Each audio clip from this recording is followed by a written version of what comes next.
todos, eu sou Kleber Crispim, bem-vindos aí ao meu canal secundário Buscando os Originais. Bem pessoal, aproveitando a semana, tá, onde eu trouxe o assunto Lilith à tona, acabei descobrindo aqui um outro estudo, é um estudo curtinho, né? Dá para fazer em um único vídeo, a respeito, um título interessante, né? O ovo da serpente no ceder de Peshar. Então, é um estudo rápido, eu trago ele aqui a título de curiosidade, claro, né, depois de dar uma rápida lida aqui, achei interessante trazer esse vídeo aqui para vocês. Então, sem mais delongas, sem muita enrolação, bora para o estudo, pessoal. Nossa história começa na Mesopotâmia, na antiga região de Bavel, na Babilônia. Esse é o berço de uma deusa conhecida como a Rainha dos Céus. Ishtar era a deusa da fertilidade. Ishtar foi conhecida por diversos nomes, tais como Inanna, Oestre, Asherá, e tendo inspirado outras deusas da mitologia de outros povos, tais como Afrodite e Ísis. A quantidade de culturas que a veneravam atesta para sua grande popularidade. O culto a Ishtar teve sua origem na região da Babilônia nos tempos primitivos, tendo sido adorada através de diversos templos e santuários nas regiões em torno do rio Tibre e do Eufrates. A popularidade de Ishtar se explica pelo fato de ser considerada a deusa da fertilidade, o que em sociedades agrárias representava muito. A mitologia de Ishtar.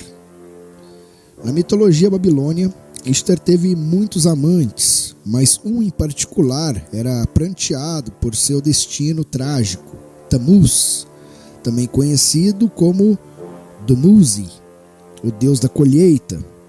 Segundo os relatos encontrados nas tábuas sumérias e acadianas, tais como o texto O Cortejo de Inanna e Dumuzi, Ishtar teria descido ao mundo dos mortos para tentar usurpar o trono de sua irmã gêmea. Para adentrar o local, precisou passar por 7 portões, deixando uma peça de roupa em cada. Ao chegar à sala do trono, estava completamente nua. Mesmo assim, assentou-se no trono. Sua arrogância teria despertado a ira dos demais deuses babilônios, que a teriam matado. Ishtar teria enviado Tammuz, juntamente com seus próprios demônios, para pedir ajuda a alguns deuses. Porém, para ser livrada da morte, apontou Tammuz para morrer em seu lugar. Desde que teria roubado as chamadas Tábuas do Destino, Ishtar tornou-se conhecida como a Rainha dos Céus. Desse título deriva o nome Inanna, que J. Gelb, em sua obra The Name of the Goddess Inin, aponta como sendo derivado de Nin-Anna, que significaria em acadiano Senhora do Céu. Interessante, né? Ishtar, ou Inanna, era também a filha de Sim, antigo deus Lua da região da Mesopotâmia. Seu nascimento estaria associado à lua cheia, que igualmente simbolizava a fertilidade. Afinal, a lua cheia representava o momento da abundância lunar. E a lua tinha papel importante na agricultura. Por ser a deusa da fertilidade, era, portanto, celebrada especialmente na primeira lua cheia da primavera. A deusa meretriz. O culto a Ishtar continha em seu cerne atos de prostituição ritual, pois a partir de sua posição enquanto deusa da fertilidade, Ishtar também governava sobre o sexo, isto é, sobre a fertilidade humana. Ishtar, ou Inanna, era portanto conhecida como a meretriz, embora o termo não fosse considerado pejorativo entre seus seguidores. Ao lado, a figura de um vaso de cerca de 4.000 anos, exposto no Louvre, na França, ilustra o aspecto da meretriz através da grande ênfase no triângulo genital da imagem. Um dos hinos a Ishtar ou Inanna, recuperados entre os manuscritos sumérios, o hino a Inanna como Ninegala, diz o seguinte: quando os servos soltam os rebanhos, e quando o gado e as ovelhas retornam ao curral e ao aprisco, então, minha senhora, como os pobres sem nome, tu vestes uma única vestimenta.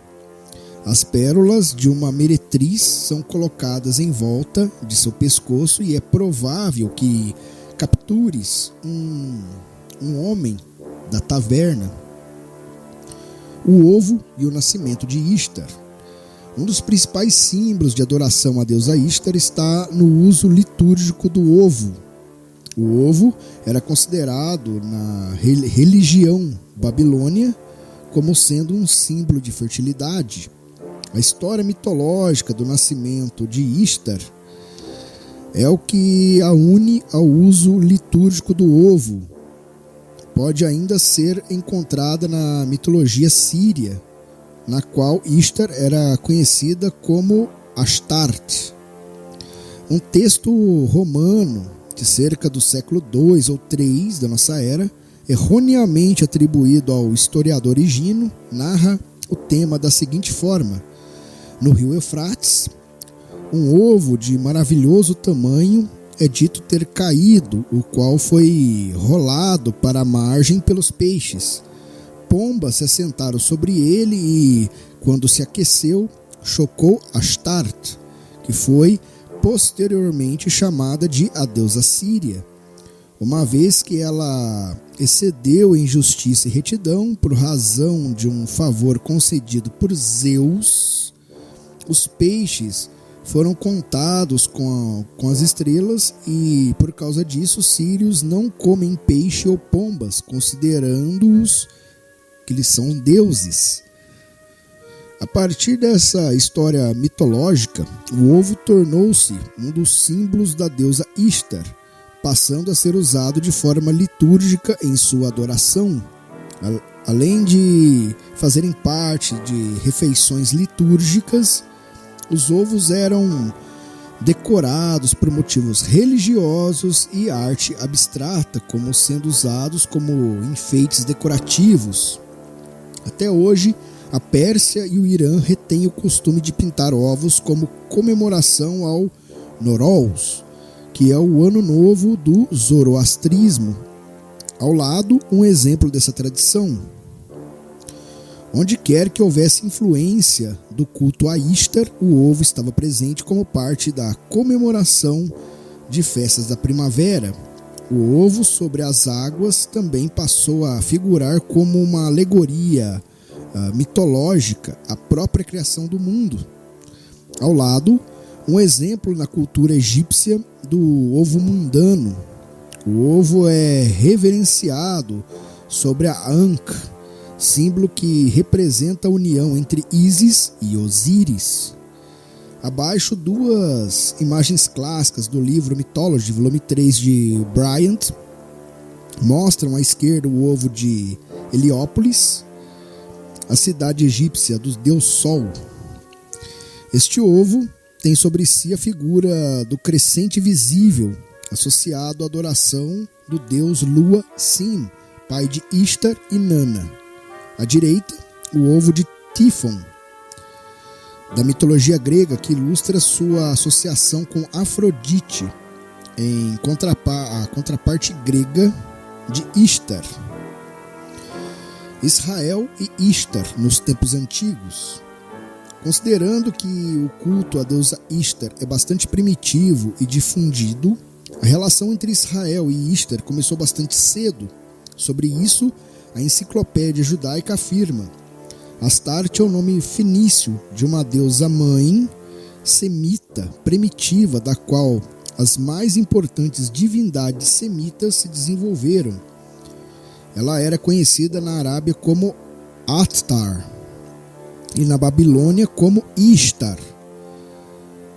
Seu nome aparece no Antigo Testamento, no livro de Melahim Aleph, ou 1 Reis, capítulo 11, versículo 5. Também no livro Melahim Bet, né? 2 Reis, capítulo 23, versículo 13, como Astoré, né? Uma distorção de Astarte, feita a partir da analogia de Boché. Compare que Jethro, em Jor, capítulo 13, versículo 28, nota: Salomão teria erguido um lugar alto para ela próximo a Jerusalém, o qual teria sido removido durante a reforma de Yoshiyahu, ou Josias, né? Segundo livro de Melahim Aleph, 1 Reis, capítulo 11, versículos de 5 a 33, e também Melahim Bet, né? 2 Reis, capítulo 23, versículo 12. Astarte é chamada nessas passagens de a abominação dos sidônios, porque como as inscrições de Tabrif e Eshmunazar mostram, ela era a principal divindade daquela cidade, vide Hoffman, né? No livro Pranish, eu creio que está em alemão aqui, capítulo 57, número 3. Em países fenícios, ela era a contraparte feminina de Baal e certamente foi adorada com ele pelos hebreus, os quais em alguns momentos se tornaram seus devotos. Isto é provado pelo fato de que Baalim e Ashtaroth são usados diversas vezes, segundo o livro de Shoftim, né? O livro de Juízes, capítulo 10, versículo 6, e também Samuel Aleph, ou seja, 1 Samuel, capítulo 7, versículo 4 e capítulo 12, versículo 10. De fato, isso aparece bem cedo nas Escrituras. Tornaram os filhos de Israel a fazer o que era mal perante Yahweh, e serviram aos Baalim e a Astoré, e aos deuses da Síria, e aos de Sidom, de Moabe, dos filhos de Amon e dos filisteus. Deixaram Yahweh e não o serviram. Livro de Shoftim, traduzido por Juízes, capítulo 10, versículo 6. Podemos perceber, portanto, desde cedo que os israelitas começaram a seguir a Ishtar e que isso foi considerado abominação pelo Altíssimo. Até mesmo Salomão caiu em tal pecado. Salomão seguiu a Astoré, deusa dos Sidônios, e a Milcom, abominação dos Amonitas. Livro de Melahim Aleph, ou 1 Reis, capítulo 11, versículo 5. Todavia, após a reforma realizada por Yoshiyahu, ou Josias, conforme a própria enciclopédia judaica afirma, o povo voltou para as práticas bíblicas, para a fé em Elohim, e deixou a abominação de lado, pelo menos temporariamente. O rei profanou também os altos que estavam defronte a Jerusalém, a mão direita do monte da destruição, os quais edificara Salomão, rei de Israel, para Astoré, abominação dos Sidônios, e para Quemos, abominação dos Moabitas, e para Milcom, abominação dos filhos de Amon. Livro de Melahim Bet, 2 Reis, capítulo 23, versículo 12. Porém, o povo de Judá, voltaria a adorar Ishtar após o seu retorno do exílio de Bavel, da Babilônia. Essa adoração foi novamente denunciada, dessa vez pelos Nevim, pelos profetas, conforme a enciclopédia judaica afirma. Livro de Irmeiahu, Jeremias, capítulos 7, versículo 18, capítulo 44, versículos 17 e 18, e Yehezkel, né, traduzido por Ezequiel, capítulo 8, versículo 14, atestam para várias formas dessa adoração a Ishtar em seu tempo, a qual pode se referir a uma importação direta da Babilônia. O uso sacrificial de sangue de porco, segundo o livro de Yeshayahu, ou Isaías, capítulo 65, versículo 4 e capítulo 66, versículo 3, podem ser uma referência a esse tipo de culto similar ao que é conhecido no Chipre, onde porcos eram sacrificados a Astarte. Jur, Bíblia Literária, capítulo 10, versículo 74, e Hebraica, capítulo 10, versículos 45 a 47. De fato, Irmeiahu, traduzido por Jeremias, denuncia a prática ao afirmar: acaso não vês tu o que andam fazendo nas cidades de Yehudá e nas ruas de Jerusalém? Os filhos apanham a lenha, os pais acendem o fogo e as mulheres amassam a farinha para lhe fazerem bolos à rainha dos céus e oferecem libações a outros deuses para me provocarem a ira. Livro de Irmeiahu, traduzido por Jeremias, capítulo 7, versículo 18. E Ehezkel, traduzido por Ezequiel, cita ainda a prática de adoração ao consorte de Ishtar, Tamuz. Levou-me à entrada da porta da casa de Yahua, que está no lado norte, e eis que estavam ali mulheres assentadas chorando a Tamuz. Livro de Ehezkel, traduzido por Ezequiel, capítulo 8, versículo 14. O retorno às práticas babilônias. Algum tempo depois do exílio, algumas seitas judaicas, por razões de perseguição religiosa e tentativa de domínio sobre a vida eclesiástica do povo de Israel, passaram a seguir o calendário babilônico, que à época fora popularizado pelos ciro-fenícios como um calendário internacional. À época, eram muito raros os calendários inteiramente civis, o que significava que os calendários estavam profundamente associados às práticas religiosas. E o calendário babilônio não era diferente.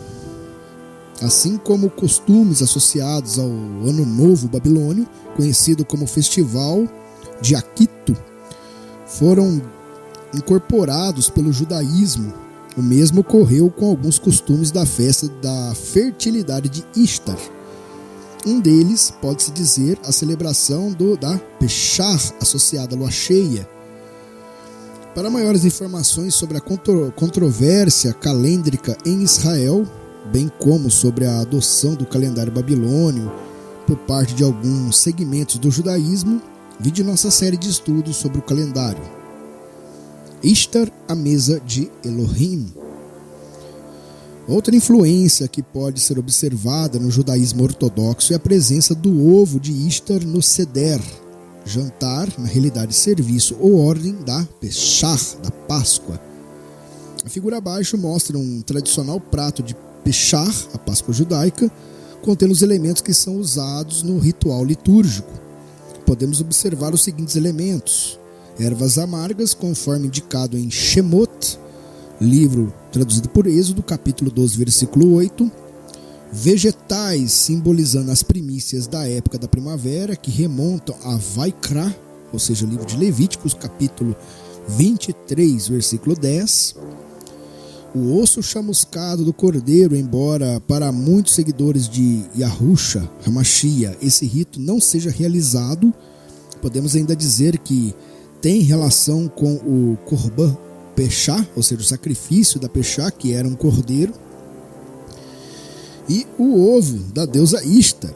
Será coincidência a presença de um ovo que não tem absolutamente nada a ver com a narrativa bíblica da saída de Mitzraim, ou do Egito, mas que tem tudo a ver com a festa da fertilidade da primavera da deusa Ishtar, estar presente numa festa cuja época se encaixa com a tal festa pagã? As explicações para a presença desse verdadeiro ovo de serpente no ceder judaico são as mais variadas. Explicações extraoficiais, tais como a sorte gira ou o ovo simboliza a vida, faltou ressaltar que simboliza a vida em culturas pagãs. São dadas das formas mais variadas e inusitadas. Mas fato é que esse embaraço permanece contaminando as mesas judaicas até os dias de hoje e ninguém sabe explicar como lá apareceu. A explicação oficial do judaísmo é dada por Shaina B. Lipskir, que afirma o seguinte: os dois simbolismos do ovo não devem ser confundidos. Ele é exibido no prato do Seder para comemorar a oferta de Hagigah, oferta festiva. Ele é comido antes da refeição como sinal de pranto. Ora, a oferta a que Shaina B. Lipskir se refere seria supostamente uma oferta adicional oferecida juntamente com Korban Peshach, o sacrifício da Páscoa, que era comida como entrada para o Korban Peshach, ou o Cordeiro da Páscoa. Só existe um pequeno detalhe: a Torá jamais menciona tal oferta. Vou repetir para quem não ouviu. A Torá jamais menciona tal oferta. E ainda assim, seria estranho imaginar que um ovo, mesmo cozido ou assado, faria alusão a uma oferta queimada. O mais estranho ainda, que um ovo simbolizasse o luto. Na realidade, a oferta adicional existe, e o luto também.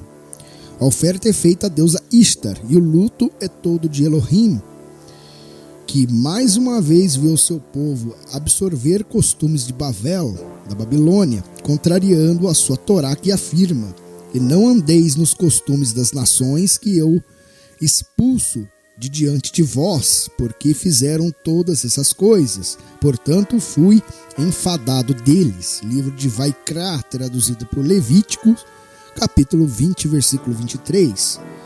Yahusha, Hamashia, o Messias, advertiu os líderes do povo ao dizer: mas em vão me adoram, ensinando doutrinas que são preceitos de homem. Livro de Matitiarro, traduzido por Mateus, capítulo 15, versículo 9.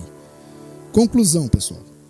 Devemos tomar muito cuidado com a idolatria a tudo o que é judaico. Nem tudo o que reluz é ouro, como diz o ditado popular. Elohim nos chamou e nos determinou especificamente que deixássemos o sistema religioso de Bavel, da Babilônia. Todavia, existe ainda muito pouco cuidado por parte dos israelitas no que diz respeito à pesquisa de origens do que está por detrás das práticas do judaísmo rabínico. Muitas práticas pagãs, babilônias e de outras religiões foram incorporadas ao longo dos séculos e é preciso analisá-las à luz das separadas escrituras. Ao participar da Peshach, não façamos de forma leviana, mas sim entendendo que temos a responsabilidade de nos atermos à pureza da fé bíblica. Assim como Paulo nos afirma que Belial não tem parte com a casa de Elohim, da mesma forma o ovo da serpente, um dos ícones da deusa meretriz, não deve ter parte da mesa de Elohim. Então é isso, pessoal. Chegamos aí ao fim desse pequeno estudo, muito interessante. Eu creio que todos vocês que guardam a verdadeira Peshach, tomem cuidado para não cair nesse engodo. Tomem cuidado com as halahás, cuidado com o que chamam de tradição oral, cuidado com o midrash, cuidado com essas coisas. Tenham muito cuidado. E vale ressaltar aí para o lado dos cristãos aí que quem comemora Páscoa com coelhinho, dá um ovinho de coelho, ovinho pintado, simboliza a vida. Tá aí a origem, pessoal. A origem remete a deusa Babilônia Ishtar, também chamada de Inanna. Então, espero que mais esse estudo aqui no canal tenha sido bastante edificante para vocês. Eu vou ficando por aqui. Agradeço aí a presença de todos. Deixem o like, deixem comentários, se possível, se inscrevam no canal, ativem o sininho. Se possível, compartilhem esse vídeo com outras pessoas, pois tais informações devem ser ditas. A verdade deve ser dita. Doa a quem doer. Então é isso, pessoal. Que o Altíssimo Yahweh Tsevaot abençoe a cada um de vocês e aos seus respectivos lares, e que a luz do único Rabi, o Mashiach, Yahushua HaMashiach, continue lhes dando norte, entendimento de todas essas coisas, das separadas escrituras, ok? Muito obrigado, pessoal. Fiquem na paz e até o próximo vídeo.